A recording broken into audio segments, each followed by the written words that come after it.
On va démarrer avec cette première table ronde lorsque les interactions créent la vie. C'est évidemment fondamental et pour ça, je vous demande, sous vos applaudissements, d'accueillir sur scène Justine Lipuma, Marc-André Solos et Karine Jacques, s'il vous plaît.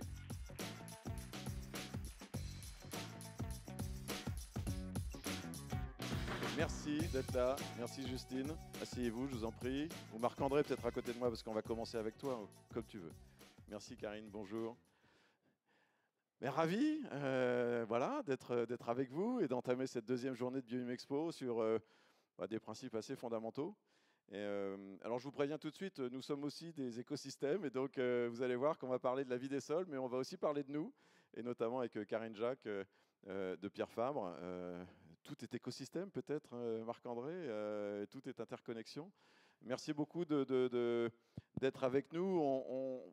On a la chance d'avoir un beau panel avec Marc-André Solos, pour ceux qui ne le connaissent pas encore, professeur à l'Université de Montpellier et au Muséum national d'histoire naturelle, sur l'équipe biodiversité, évolution végétale et fongique de l'Institut de systématique évolution biodiversité et chevalier du mérite agricole, parce qu'évidemment, il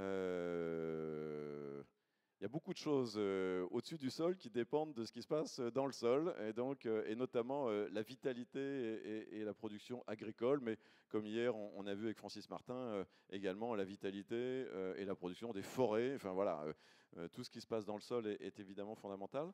Donc on va démarrer dans une minute, on va faire ça en mode conversation mais avec Marc-André. Mais ensuite, vous verrez une application avec Justine Lipuma de l'entreprise Mycophyto.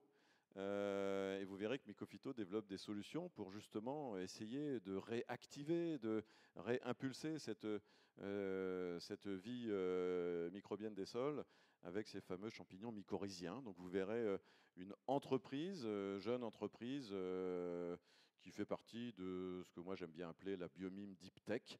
C'est-à-dire on est sur de l'innovation de rupture, sur des jolies success stories. Mycophyto fait partie des belles pépites françaises dans cette catégorie.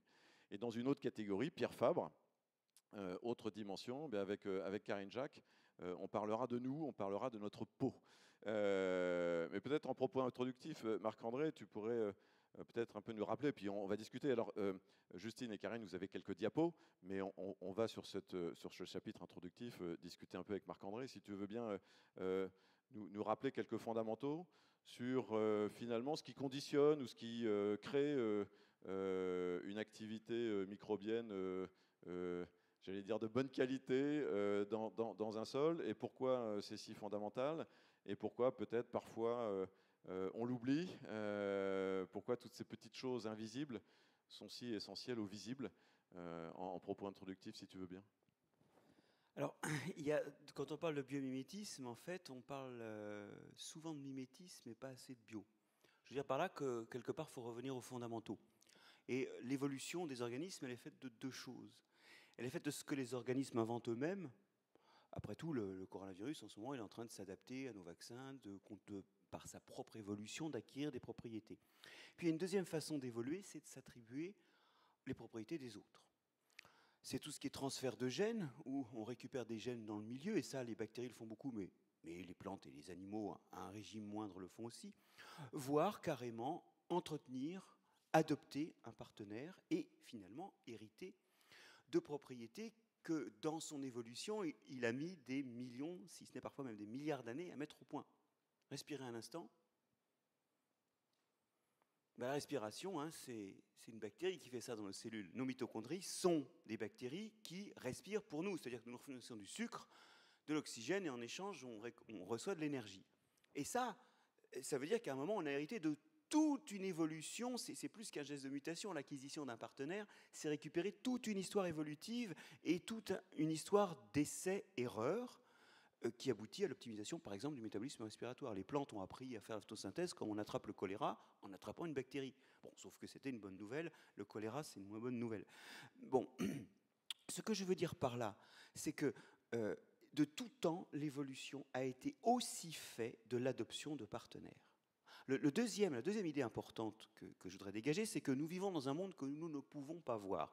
Le monde vivant, il est petit. le monde vivant, il fait entre 1 et 10, voire 100 microns. Ça, c'est le monde vivant. Le reste, je vais vous dire, c'est un petit peu comme la petite traînée de ketchup qu'on met sur le coin de l'assiette pour faire joli. Le reste, c'est un détail par rapport au monde vivant. Le monde vivant, il est fait de microbes. Alors, quand vous avez un platane, un artichaut, un homme ou un lapin, vu du monde vivant, avant d'être un lapin, avant d'être un artichaut, c'est un habitat. C'est-à-dire qu'il y a à manger, éventuellement s'échauffer, et puis on est protégé des aléas de l'extérieur. Et donc, tout ce qui est un peu plus gros que les unicellulaires de base, 1 micron pour des bactéries, 10-100 microns pour des eucaryotes, tout ce qui est plus gros que ça, c'est des habitats. Par parenthèse, déjà, la surface d'une algue qui fait 100 microns de diamètre, c'est une zone pour faire un très joli biofilm pour tout un tas de partenaires. Bon. Donc, ça commence très tôt, cette histoire d'être habité. Et nous sommes habités. Pasteur, d'ailleurs, dans une discussion à l'Académie des sciences, était allé plus loin. Il était conscient, bien sûr, que nous étions, nous animaux, peuplés d'organismes. Et dans une discussion qui est rapportée, comme à l'époque on rapportait les discussions après les débats, il discute et il dit si j'avais le temps, je ferais bien une expérience qui consisterait à donner des aliments purs à des animaux, c'est-à-dire des aliments complètement privés de microbes. Et il dit je ferais cette expérience avec l'idée préconçue qu'ils en mourraient. Alors, il a tort parce que depuis, on a fait des souris qui vivent sans microbes, et puis on peut aussi microbiologiquement. Alors, c'est quand même plus dur, parce que là, les microbes sont entre les cellules, mais on peut arriver à avoir des plantes pas trop habitées. Mais en réalité, quand on regarde comment marchent ces trucs-là, déjà, bon, ils survivent au labo, mais ils ne survivraient pas dans la nature. De toute façon, ils n'existeraient pas dans la nature parce qu'ils seraient colonisés. Et ils fonctionnent mal. Ils fonctionnent mal sur 3 plans majeurs. 1, la nutrition, la digestion d'une souris qui n'a pas de microbes, la digestion d'une plante qui n'a pas de mycorhizes, ça ne marche pas. 2, ils se défendent très mal, à la fois parce que les habitants défendent ce qui est pour eux leurs ressources alimentaires et leur lieu de vie, mais aussi parce que ces habitants, finalement, ont pris des rôles dans le fonctionnement ou l'allumage du système immunitaire. Par exemple, quand on retire trop les bactéries de la peau, on finit par avoir des mycoses ou des choses comme ça. Il y a un rôle, et dans le tube digestif, ou pour les mycorhizes, c'est pareil, il y a aussi un rôle protecteur. Et puis l'autre chose qu'on commence à découvrir, et un peu à nos dépens d'ailleurs, parce que finalement on a fait une expérience sans le vouloir qui est tragique, c'est qu'ils ont aussi un rôle dans le développement. Mais oui, comme ils sont là tout le temps pour certains d'entre eux, notre évolution se fait soit par des traits que nous acquérons, soit en s'appropriant des propriétés ou des messages ou des signaux que leur présence permanente implique. Et on s'aperçoit aujourd'hui que le bon nombre de stades du développement d'un végétal, comme la maturation du système immunitaire par exemple, ou d'un organisme animal, comme la maturation du système nerveux, ça demande entre autres, outre des signaux internes, des signaux moléculaires venus de nos partenaires. Et en creux, on le découvre parce que une des causes de l'explosion de l'autisme, qui est exponentielle, c'est une naissance sur 80 en Amérique, une sur 150 en Europe, on sait qu'une des causes de ça, c'est un microbiote pas assez diversifié, une présence microbienne pas assez diversifiée pour qu'il y ait tous les opérateurs du développement normal. Quand Justine Lipuma ou Karine Jacques, pour rebondir sur ce que vient de dire Marc-André Solos, quand vous discutez des caractères indispensables de cette vie invisible, microbienne, cet écosystème, est-ce que vos interlocuteurs, dans vos milieux professionnels respectifs, ont bien conscience de ça, cet intérêt à finalement entretenir cet écosystème invisible en bonne santé, pour en tirer les bénéfices que vient de rappeler Marc-André, notamment défense, digestion, alimentation, et le considérer comme un cohabitant et comme un activateur. Par exemple, Justine, sur Mycophyto, il y a une conscience qui évolue de ça. Enfin, comment vous ressentez la situation? Ou est-ce que c'est un invisible qu'on continue à ignorer et à délaisser? Non, nous on évolue beaucoup dans le monde agricole. C'est vrai qu'il y a eu pas mal de mouvements dans ce monde agricole, même si au départ, les anciens, les paysans, mettaient en place des actions. Ils ne savaient pas forcément exactement comment ça fonctionnait, mais ils prenaient soin de réalimenter le sol pour qu'ensuite celui-ci puisse redonner à son tour à la plante et qu'il puisse cultiver correctement. Donc il menait des actions en ce sens sans forcément avoir compris toute la chaîne, mais en tout cas il y avait des choses qui étaient mises en place. Par la suite, parfois, ça a été un petit peu, la vie des sols a été un peu oubliée, ou en tout cas on n'a pas toujours pu mesurer, mais parce qu'on n'avait pas les outils pour, la plupart du temps, on en manque encore aujourd'hui, pour arriver à mesurer l'impact de ce qui est fait lorsqu'on fait des actions mécaniques ou des actions chimiques dans le sol, et des actions biologiques d'ailleurs. Quels sont les impacts sur la biodiversité du sol, sur la vie du sol, et comment ça ensuite impacte la production agricole. On n'a pas toujours les moyens de le mesurer aujourd'hui, donc c'est pas toujours évident. Par contre, il y a une vraie prise de conscience sur ce sujet-là qui est présente, mais aujourd'hui, l'enjeu est plutôt d'arriver à montrer ces impacts, à les mesurer, à les quantifier pour qu'on puisse ensuite avancer. On en est encore à ce stade, souvent, enfin en tout cas, être en capacité à mesurer cette vie des sols, c'est pas toujours disponible comme information. On en discutait un petit peu en aparté juste avant. On a un sujet où parfois on n'est pas capable de nommer les choses. C'est difficile de comprendre ce qu'on ne sait pas nommer.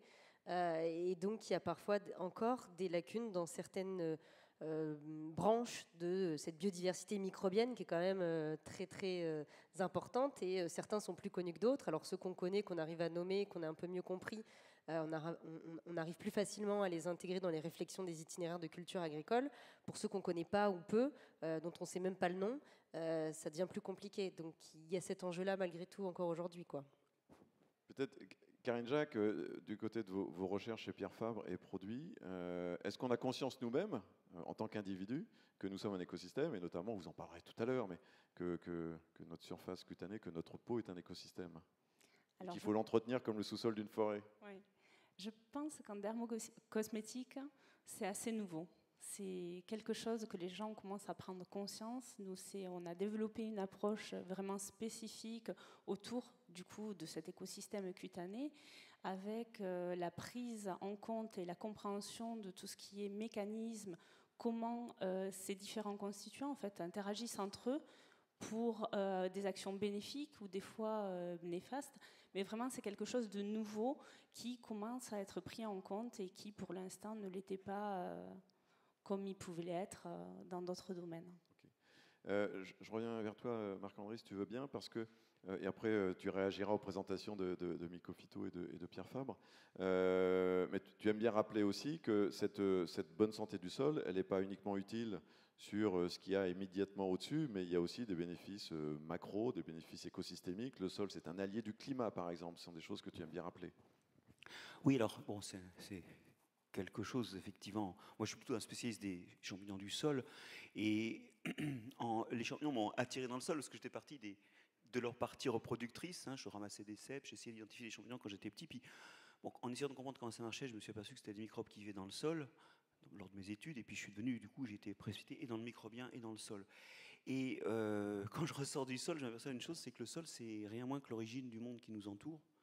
C'est-à-dire qu'effectivement, le sol, il peut aussi bien réchauffer le climat quand je laboure ou quand j'inonde un sol qui va se mettre à faire du méthane. Quand je laboure, il fait du CO2. Il peut très bien, effectivement, par contre, si je mets de la matière organique dedans, la stocker, elle va certes lentement être respirée, mais je peux jouer sur le climat. C'est l'initiative 4 pour 1000. Il faut réaliser que depuis qu'il y a des sols, l'eau, elle ne retourne pas à la mer immédiatement après la pluie, mais elle est stockée dans les sols, ce qui permet que en moyenne, 75% de cette eau va retourner par évaporation dans l'air. Ça change complètement le cycle de l'eau. Et la fraction restante s'écoule dans des rivières qui ne débordent pas quand il pleut et qui sont nourries quand il ne pleut pas parce que les sols se vident dedans. Donc, ça fait le paysage avec des plantes et des rivières qu'il n'y avait pas avant. C'est quand même l'origine de nos paysages terrestres. Et puis en plus, cette eau qui retourne à la mer arrache un peu de fertilité au sol. Et depuis qu'il y a des sols, il y a beaucoup plus de poissons, beaucoup plus à manger en mer, parce qu'en fait, les sols fertilisent l'océan. C'est pas pour rien que les pêcheurs bretons n'aiment pas le Brexit. C'est qu'on leur retire des eaux côtières. Il ne suffit pas qu'ils aillent pêcher en faisant le même trajet vers le Grand Large. Vers le Grand Large, il n'y a rien à manger, rien à pêcher, parce qu'il n'y a pas les sols à côté. Donc les sols, ils construisent vraiment le monde qui nous entoure, mais il y a plus, ils construisent notre santé. Regardez le catalogue des antibiotiques que vous avez utilisés dans votre vie et demandez-vous où vivaient les microbes dont on les a tirés. Et du coup, en creux, demandez-vous ce que dans 50 ans, on aura extrait d'outils du sol que 50 ans avant, on n'imagine pas. Dans les années 30, on peut rayer d'un trait de plume les streptomycès. Hein. Si on est dans une position de démiurge de dire qu'est-ce que j'élimine, les streptomycès, les céphalosporiums, ben non, c'est la santé d'aujourd'hui. Et ça, Dieu sait ce qu'on tirera des sols demain, parce que c'est un gigantesque réservoir de diversité, c'est 25% des espèces connues, et dans une petite cuillère, c'est déjà plusieurs dizaines de milliers d'espèces de microbes. Oui, il y a une inertie fondamentale. On a déjà les paysages du sol d'hier, et les sols d'aujourd'hui créeront les paysages de demain. Peut-être, Justine Lipuma, si on peut avoir une présentation de Mycophyto en quelques minutes, parce que là, on va être dans de l'application concrète à travers ce que vous faites, à travers cette entreprise. Oui, alors oui, je vais essayer de vous présenter rapidement qui est Mycophyto et qu'est-ce qu'on fait pour travailler justement sur ces sujets de revitalisation des sols, notamment dont on a déjà parlé. Alors, parfait.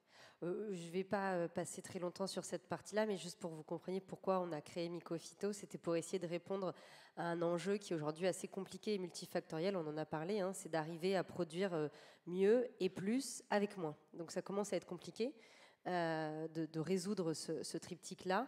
Et donc, pour nous, l'idée était de se dire qu'il fallait s'inspirer de la nature, parce qu'effectivement, il y a des choses qui existent depuis bien longtemps, qui a priori ont pris le temps d'évoluer pour que ça fonctionne correctement, donc autant s'en inspirer. Et essayer d'aller regarder ce qu'on n'est pas toujours capable de voir avec nos yeux, parce que l'essentiel est souvent invisible, comme d'autres l'ont déjà dit. Donc nous, on s'intéresse à la mycorhization. Alors, qu'est-ce que c'est que ça ? C'est en fait certains types de champignons qu'on appelle donc des champignons mycorhiziens et qui vont être capables, on les voit sur ce petit schéma en rose, de venir faire une interaction, une association avec les plantes au niveau de leurs racines. Comme le disait Marc-André, il y a une histoire de logis et de couvert, hein, puisque la plante va les accueillir au niveau de leurs racines. Ils vont aller jusqu'à rentrer dans les cellules des racines de la plante. Elle va même aller jusqu'à leur fournir à manger, puisque via son activité photosynthétique, elle leur donne du carbone. Et puis en échange, qu'est-ce qu'ils vont faire ? Puisque c'est un échange de bons procédés, ils vont permettre à la plante d'aller puiser des éléments nutritifs de manière plus efficace et plus loin que ce qu'elle serait capable de faire à portée de racines, puisqu'on voit que ces filaments se développent aussi et créent un réseau qui peut être parfois très très important, qui démultiplie de manière assez importante la surface d'échange entre la plante et le sol. Et ça, c'est notamment important en cas de stress hydrique, par exemple. Ça aide la plante à aller chercher plus loin. Alors aussi, ça joue aussi un rôle sur le stress hydrique, notamment par des petites protéines qui sont produites par ces champignons mycorhiziens, et notamment la glomaline qui va faire une espèce d'éponge qui va permettre de garder aussi une forme d'humidité à portée de racine. Donc c'est ça en fait l'intérêt de cette mycorhization, c'est qu'elle peut à la fois avoir un rôle de biostimulant, mais aussi permettre de s'adapter à des périodes de sécheresse, également un effet de protection. Alors il y a un effet barrière physique dans le sol, ce réseau dense mycélien peut servir d'une barrière physique, et puis un peu plus récemment ça a été montré aussi qu'il y avait un effet un peu systémique de boost d'immunité de la plante. Donc c'est une association qui pas très récente, hein, elle a quand même 450 millions d'années. Alors après, je vais vous parler d'innovation parce que 450 millions d'années, donc vous voyez bien qu'on s'est inspiré de quelque chose d'assez ancien. Et puis, ça a permis aux plantes de coloniser la Terre. Et ça fait, je crois, Marc-André le sait mieux que moi, mais peut-être une quarantaine d'années, voire un peu plus, que c'est étudié en recherche, à peu près cette ordre de grandeur, hein. Et dans beaucoup d'endroits du monde. Mais à côté de ça, c'était assez étonnant pour nous, c'est qu'il y a maintenant, je pense, une quinzaine d'années, des produits qui sont arrivés sur le commerce à destination des agriculteurs qui utilisaient ces champignons mycorhiziens. Et là, les agriculteurs ont accueilli ça au départ comme vraiment à bras ouverts. Et puis, ils ont assez vite déchanté. Parce qu'à côté des résultats scientifiques qu'on est capable d'avoir, on a une littérature scientifique qui est assez fournie malgré tout sur ce sujet-là, hein, bien que ce soit peut-être une niche, mais il y a quand même pas mal de choses qui sont sorties sur beaucoup d'espèces. Eh bien, eux avaient très peu de résultats avec ces champignons mycorhiziens. Alors, soit ils avaient des résultats qui étaient très transitoires, c'est-à-dire qu'au début, ils apportaient la solution, le produit, il y avait un effet de boost sur un temps très court, puis très vite, ça s'en allait.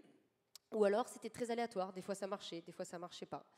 Et là, il y a aussi un pan de recherche qui s'est lancé là-dessus et qui a montré que finalement, il y avait quand même, alors on n'est pas sur les symbioses fixatrices d'azote avec les bactéries rhizobiennes et les légumineuses, où il y a un vrai enjeu de clé et de serrure très fermé. Là, il y a quand même, on estime, entre 250 300 espèces de champignons mycorhiziens qui sont capables d'infecter, au sens positif du terme, plus de 85% des plantes terrestres. Donc il y a forcément une forme de redondance, mais il y a quand même certaines espèces qu'on retrouve à certains endroits et pas à d'autres.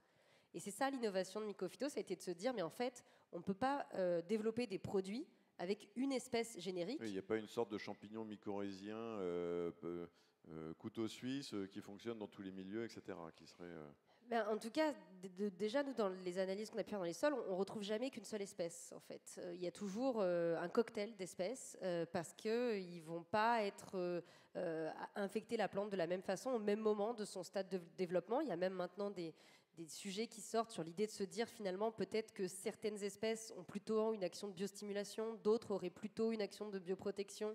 On ne sait pas encore tout ça. Il y a encore beaucoup d'inconnus sur ces organismes-là. Mais en tout cas, ce qui est sûr, c'est qu'on ne retrouve jamais dans un sol une seule espèce unique. La plante a toujours dans son réservoir un cocktail d'espèces disponibles pour elle. Et donc, il y a une biodiversité qu'on doit respecter. Lorsqu'on amène une espèce qui n'a pas sa place dans un écosystème, au mieux, elle ne tient pas. Au pire, elle envahit. Et donc, dans tous les cas, le résultat n'est jamais terrible. Donc une des grandes valeurs ajoutées de Mycophyto, c'est d'avoir fait cet inventaire, cette cartographie et d'être capable d'identifier le bon champignon mycorhizien selon la culture, l'endroit, la qualité de la terre, etc. C'est ça? En fait, effectivement, alors je ne sais plus si je le montre. Ah oui, est-ce que je peux revenir? Voilà. En fait, oui, donc nous, ce qu'on a développé, c'est effectivement un savoir-faire autour de ce qu'on appelle une symbiose spécifique. C'est-à-dire que on va démarrer par des prélèvements de sol. Déjà, ça va nous permettre de comprendre d'où on part dans une parcelle.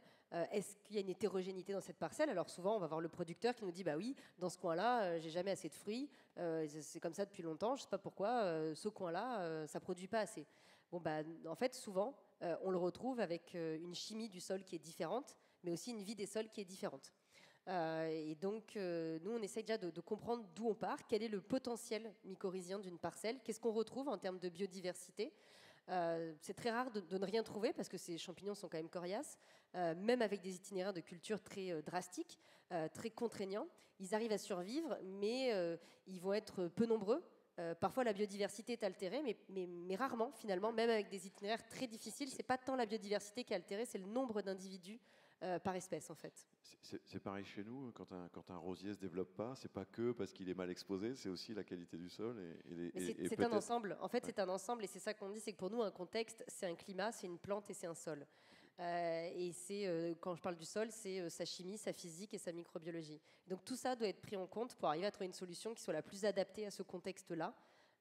Parce que je pense qu'on le sait, pour les amateurs de vin, il y a une particularité du terroir qui entraîne jusqu'à une signature dans le goût des choses, quoi, on va dire. Et donc, concrètement, comment ça se passe? Est-ce que vous pouvez nous raconter quelques expérimentations? Une fois qu'on a fait cette expérimentations phase de prélèvement, d'analyse, donc déjà, on dresse parfois ce que n'ont pas accès les agriculteurs, c'est l'état actuel de leur sol. On travaille aussi sur l'historique, l'itinéraire de culture, pour arriver à comprendre un petit peu pourquoi on en est là, qu'est-ce qui se passe, qu'est-ce qu'on pourrait faire aussi. On travaille en binôme avec eux pour essayer de trouver des solutions. Et puis derrière, nous, on va venir amplifier. Donc ça, c'est la technologie brevetée par Mycophyto, c'est d'arriver à amplifier des champignons mycorhiziens qui sont donc issus de prélèvements de sol et d'arriver à amplifier le nombre d'espèces sans altérer en tout cas la biodiversité pour ensuite et activer les souches, parce que je disais, parfois les spores vont se mettre un petit peu, comme on a les graines, en dormance parce qu'elles vont avoir un contexte qui n'est pas favorable et donc elles vont attendre tout simplement que ça se passe. Parce que quand vous faites votre prélèvement de sol, vous en trouvez encore ou parfois vous n'en trouvez plus? Alors pour le moment, on n'en a jamais pas trouvé du tout.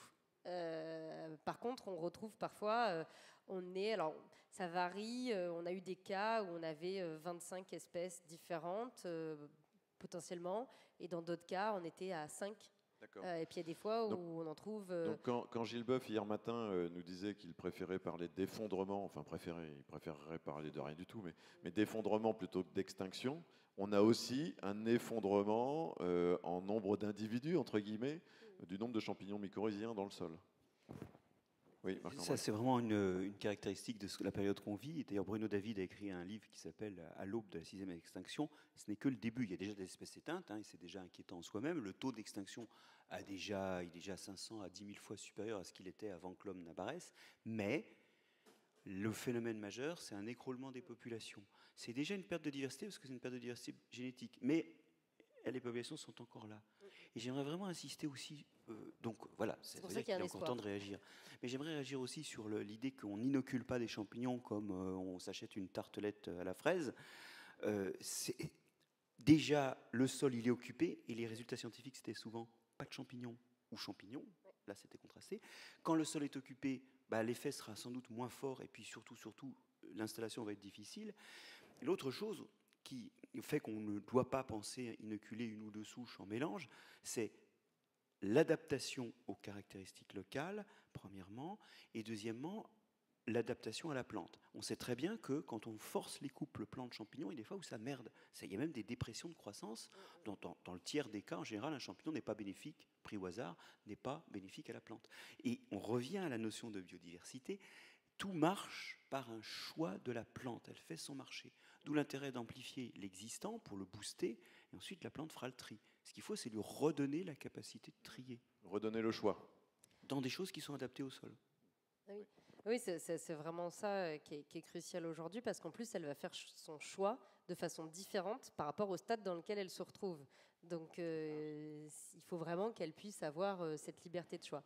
Donc ensuite, une fois qu'on a multiplié cette biodiversité, on va la formuler. Ici, vous voyez une formulation plutôt solide, sous forme de poudre, qui est positionnée au moment de la plantation. On peut travailler aussi sur des formulations liquides. Je pense que j'en ai après sur la vigne, sur des vignes en place. On a plutôt travaillé sur des formulations sous une forme plutôt liquide.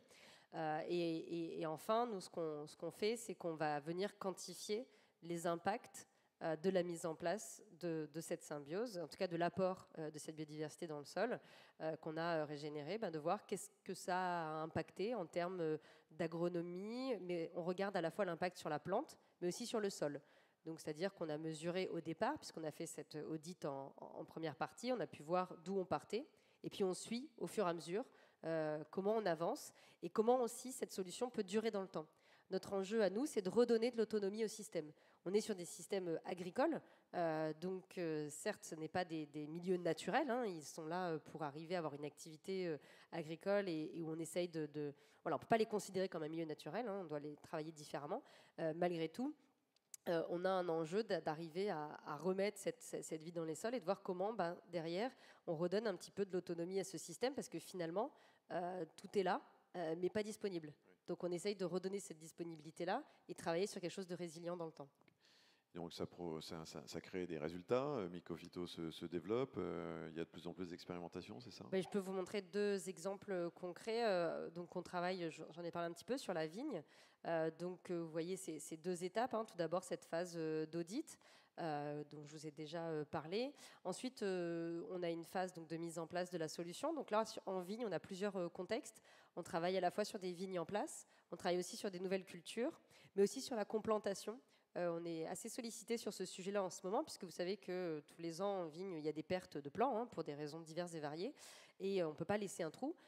Donc ils doivent remettre des plants en culture qui se retrouvent dans une compétition compliquée parce qu'il n'y a pas de système d'irrigation, et puis ils se retrouvent au milieu de plants qui sont beaucoup plus grands qu'eux. Donc il y a souvent une difficulté pour ces plants-là à rattraper un petit peu les autres, en tout cas à survivre. Donc on travaille aussi là-dessus.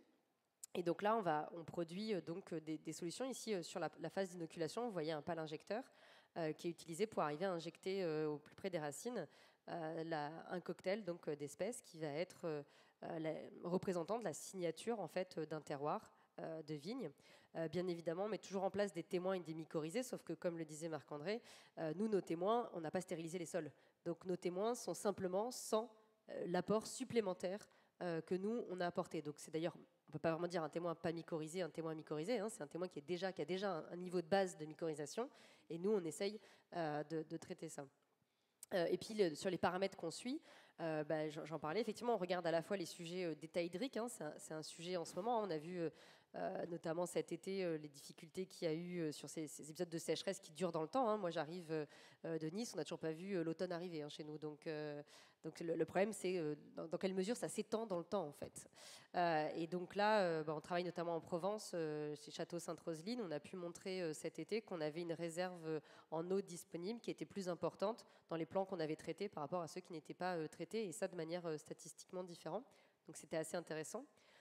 Puisqu'on n'est pas trop sur des sujets de rendement sur la vigne, parce que vous savez que les AOP et les AOC bloquent les niveaux de rendement, donc de toute façon, ce n'est pas vraiment ça leur sujet.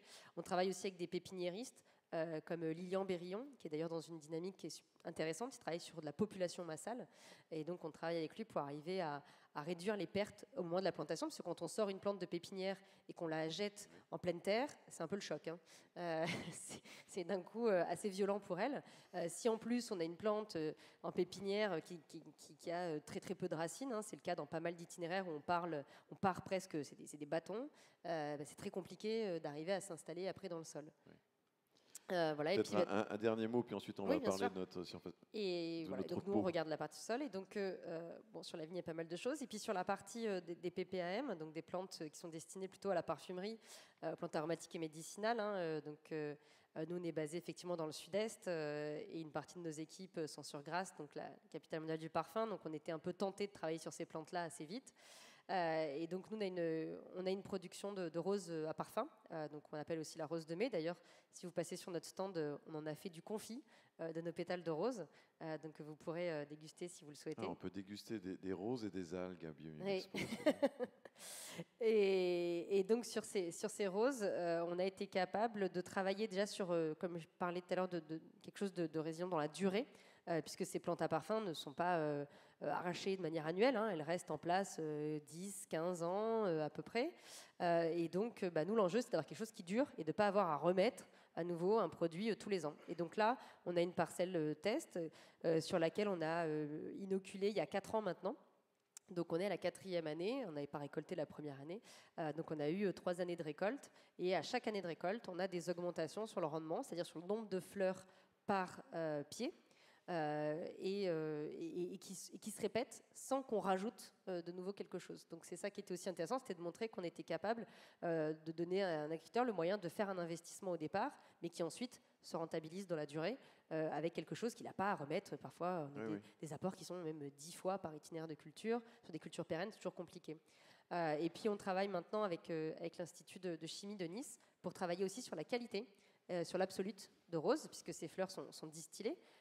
Et sur les absolutes, on fait les signatures chimiques de ces cultures pour voir comment, puisqu'on sait que la mycorrhization, on a beaucoup parlé d'impact sur le rendement, donc c'est plutôt le métabolisme primaire des plantes, mais elle joue aussi sur le métabolisme secondaire, et donc on a pas mal de sujets en ce sens pour arriver à voir comment on peut jouer aussi sur la qualité des plantes, et surtout sur la qualité de ce qu'on en fait derrière de ces fleurs ou de ces fruits. C'est vraiment très intéressant, bravo. On va parler de la, je ne sais pas si on peut parler de la qualité de notre peau, probablement, avec vous, Karine Jacques. Et puis évidemment, surtout, profiter de la présence de Justine Lipuma et de Mycophyto pour en savoir plus. Et puis on bouclera avec un mot de réaction de Marc-André. Mais je veux bien, Karine Jacques, si vous avez la zapette, que vous nous parliez un peu de nous. Je suis désolé, à suivre sur le stand Mycophyto, merci beaucoup, pour considérer notre peau comme un écosystème.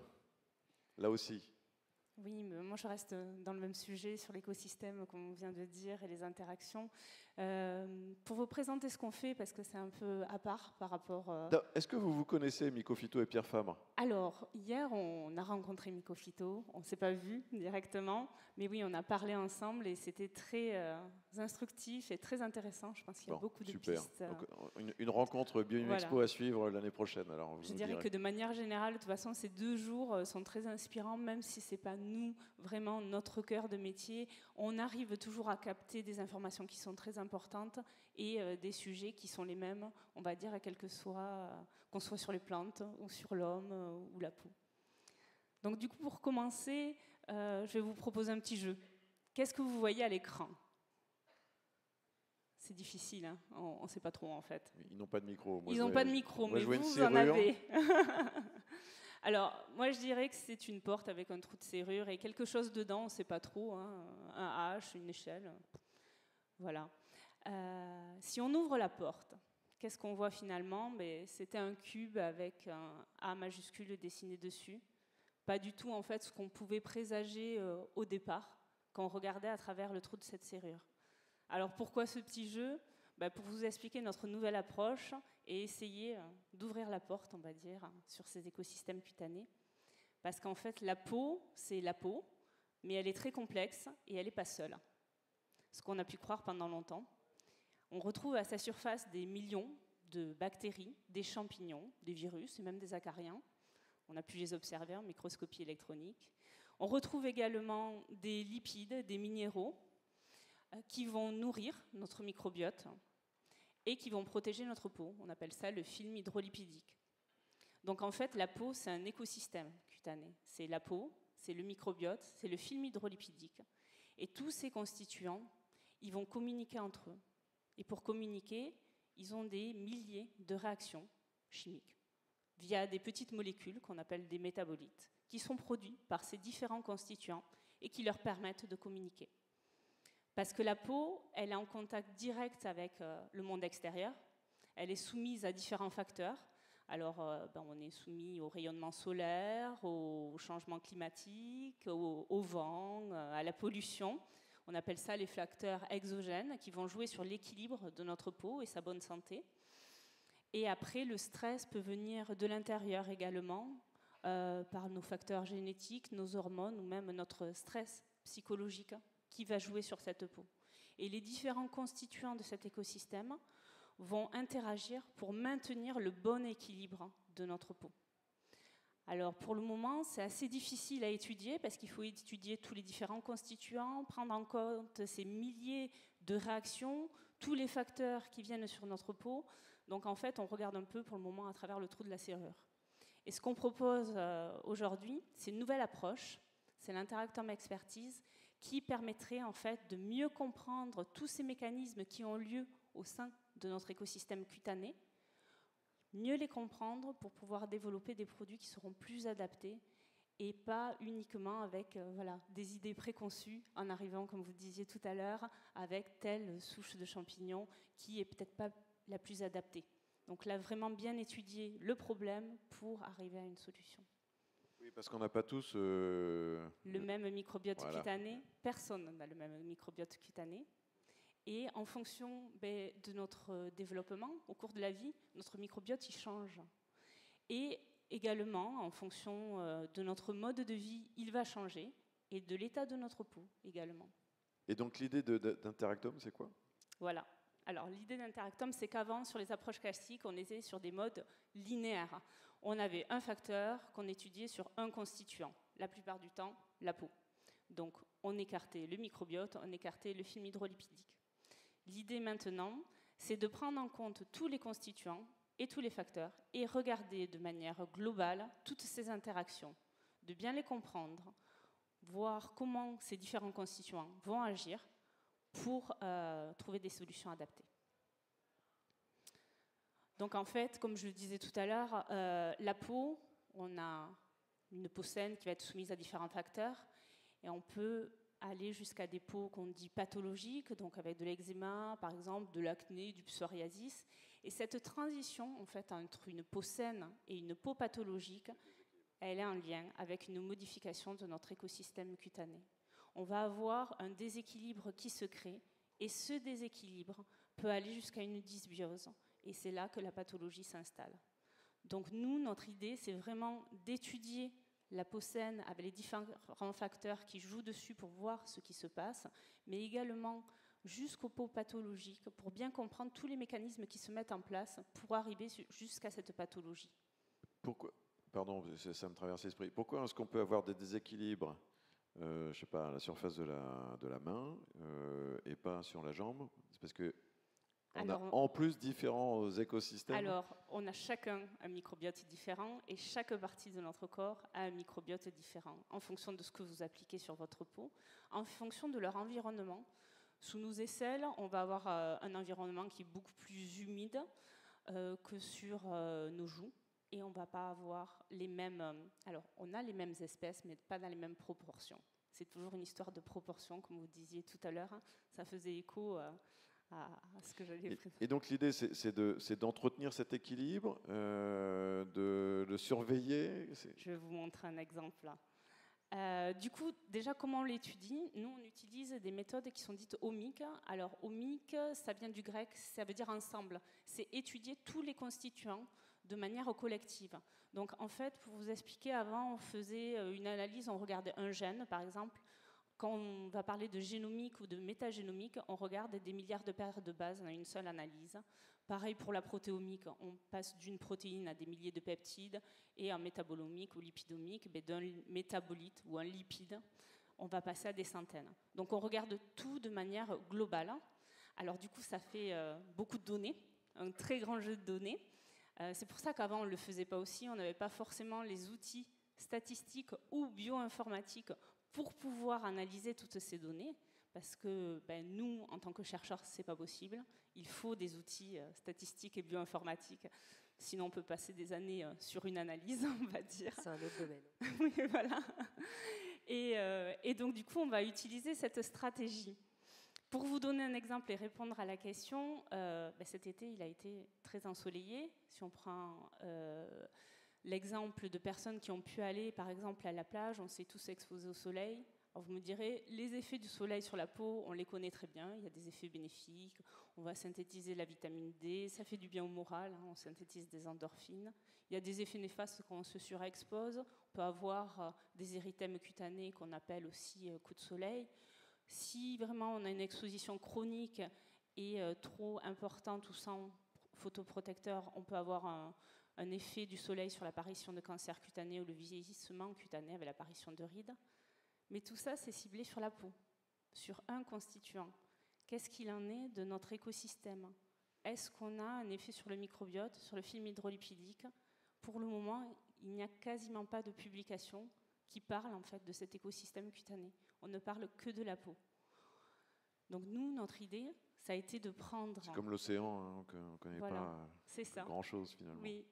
Donc prendre un sujet très simple, au final, là, le soleil, tout le monde y est exposé, mais qu'est-ce qui se passe?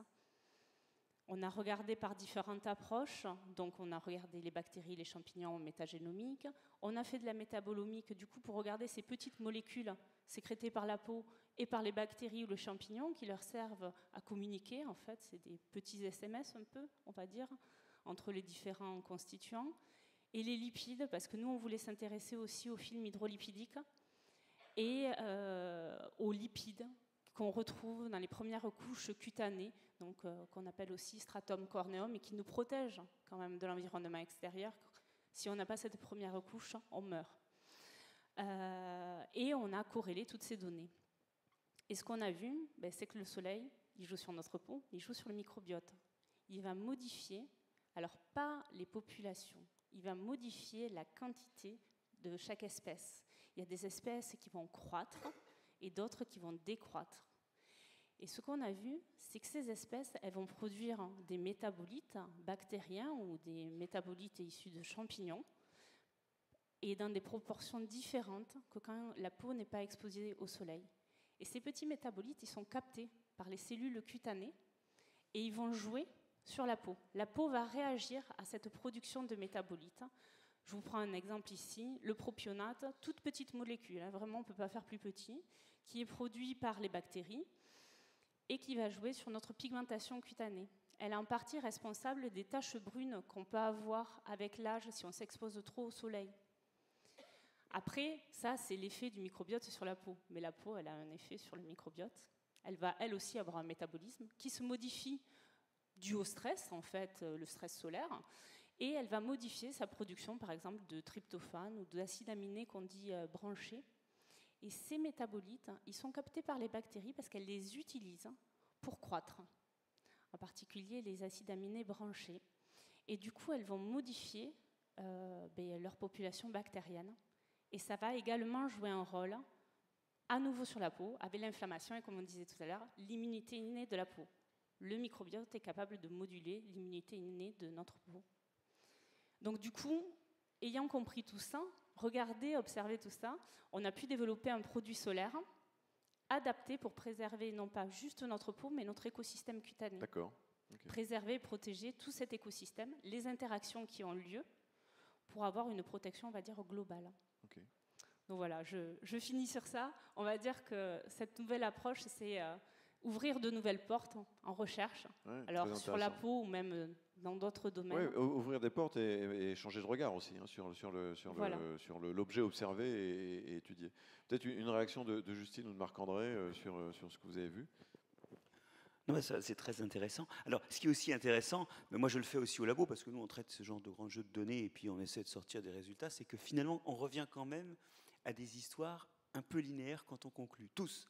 Et on a un problème, c'est qu'on a effectivement des outils qui donnent accès à des réseaux, mais on ne peut pas concevoir ces réseaux.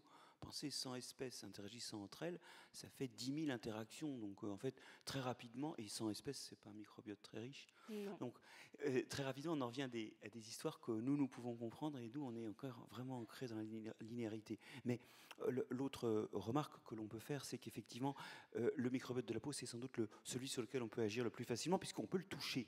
Oui. Celui du tube digestif, c'est moins simple, celui des poumons aussi. Hein. Et alors, On le prélève très facilement, au final. Un petit coton-tige et vous le prélevez. Alors on le prélève facilement, et puis on peut l'améliorer effectivement, voilà. Et c'est la perspective dans laquelle vous vous placez. On peut aussi l'abîmer beaucoup. Par exemple, moi je reste sidéré de voir toutes ces pubs où on nous parle de savon bactéricide qui tue 99,99% des bactéries. Ben, si c'est vrai, et je pense que c'est vrai, ça veut dire qu'il ne faut pas les utiliser, sauf prescription médicale. Mais il y a une culture du très propre qui ne nous aide pas du tout. Et notre microbiote cutané, c'est sans doute celui que nous abîmons le plus volontairement et avec le plus de frais pour notre porte-monnaie. Alors moi aussi j'ai une pub à faire, hein, puisque on a tous un peu des produits à vendre. Je pense vraiment qu'il n'y a pas de construction des grands organismes sans microbes. Et alors j'avais publié un bouquin là-dessus qui s'appelle Jamais seul, parce qu'on n'est jamais seul. Exact. Sur ces microbes qui construisent les plantes, les animaux et les civilisations. Et plus j'écoute ce que j'écoute, plus je me dis qu'il faudrait que je fasse une deuxième édition. Oui. Écoutez et lisez Marc-André Solos. Justine, peut-être juste un commentaire rapide, on va terminer, mais sur le lien entre la terre et la peau, c'est ce que ça vous inspire. De toute façon, tout est lié. Hein. On disait tout à l'heure que eau et sol sont liés, et puis on est ce qu'on mange, et donc tout ça est dans la même façon de réfléchir. Et du coup, de la même manière qu'il n'y a pas un sol, mais des sols, il n'y a pas une peau, mais il y a des peaux, et que notamment les microbiotes sont différents, et du coup, ça pose des questions, parce que comment après avoir des traitements qui soient pour le sol ou pour l'homme, qui soient les mêmes pour tous, alors qu'on est tous différents là-dessus. Et ça, c'est vrai qu'on touche à quelque chose de compliqué, parce que j'imagine qu'on ne peut pas non plus développer un produit par personne, ça va commencer à être compliqué. Et du coup, je ne sais pas comment vous arrivez à gérer cette partie-là. Quoi. Un produit par personne, effectivement, c'est compliqué, mais on tend quand même sur de la dermocosmétique de précision, avec vraiment l'étude de différents stades de pathologie ou de type de peau qui nous permettront de développer des produits dermocosmétiques qui seront le plus adaptés, on va dire, à un stade de notre peau, pour éviter justement d'avoir une seule réponse sur des peaux qui sont toutes différentes. Et de toute façon, je pense que c'est un peu ça aussi le fil conducteur, c'est qu'on voit bien que ce qui est générique ne fonctionne pas, ou pas assez. Oui, bien sûr. En tout cas, il faut qu'on intègre cette notion de spécificité avec un degré acceptable, bien sûr. Mais il faut arriver à intégrer ça, je pense. En tout cas, on voit bien que finalement, le sol, c'est la peau de la terre. Exactement. Oh, tu m'as piqué ma conclusion. Ah, bravo. Non, je voulais dire, prenons soin de notre peau, la nôtre ou celle de la terre. Non, mais je peux faire une autre blague, c'est que le plus possible, ayons la vie dans la peau et on se portera encore mieux. Merci beaucoup pour ces rappels absolument fondamentaux, que ce soit sur la vie du sol ou sur notre vie à nous tout court. Merci beaucoup Justine Lipuma, merci beaucoup Karine Jacques et puis Marc-André Solos. Tu restes quelques instants avec nous Marc-André, et puis Miko Fito et Pierre Fabre, ils sont là toute la journée encore pour vous. Merci beaucoup. Merci.